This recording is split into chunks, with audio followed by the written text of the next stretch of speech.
You see it in movies and TV shows, but at Miracle Fitness, the medieval martial art of sword fighting is mounting a comeback. Hey, I go to this park and this dude teaches me sword fighting. Do you want to do that? And he's like, yeah.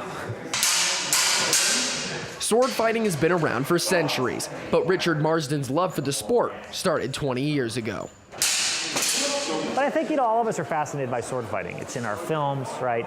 We see it through Star Wars, we see it through Game of Thrones, we see it in Three Musketeers, and there's sort of a romance to it, and so people want to learn that. Marsden does it all. He's the co-founder of the Phoenix Society of Historical Swordsmanship, a history teacher at Peoria High School, and a writer and publisher of 3 books about swords and different styles of fighting. And the reason that he's written all these books... No one else has. I have a lot of information in my head. I want to be able to pass it on to others. My ultimate goal is to take these dead martial arts and bring them back to life again. The Phoenix Society of Historical Swordsmanship used to meet in a park, but has since grown to include classes with as many as 30 students meeting 3 times a week at Miracle Fitness. 24-year-old Randy Reyes has been training with Marsden for almost 10 years. You all right? I'm not gonna lie, I thought it was a cult, because I see all these guys dressed in black and they're swinging swords at each other. I'm like, what are you introducing me to? I don't understand.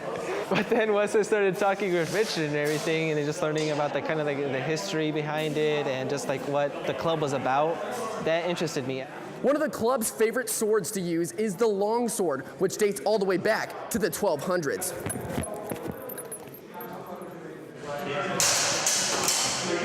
When we spar one another, we are not actually trying to kill one another, but we are trying to make our lethal techniques as close as possible work.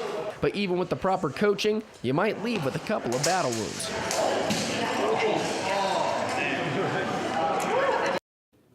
I did not end up winning the fight, but the Phoenix Society of Historical Swordsmanship is part of the Historical European Martial Arts Alliance with 229 locations found across the United States and 4 in the state of Arizona.